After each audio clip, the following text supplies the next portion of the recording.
அங்கே ஓடி வரும் என் குரலே நெஞ்சை கூறிவிடும் உன்னிடமே.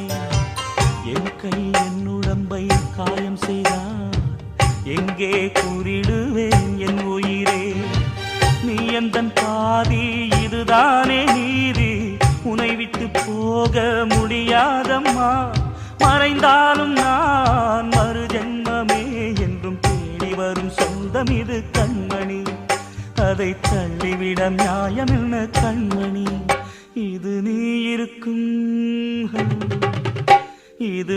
இருக்கும் நெஞ்சமடி கண்மணி. இன்று யாரடிச்சு விம்முதடி கண்மணி. ஒரு வீடு கட்டி வச்சிருந்தேன் கண்மணி, அது வெட்ட வெளியாச்சுதடி கண்மணி.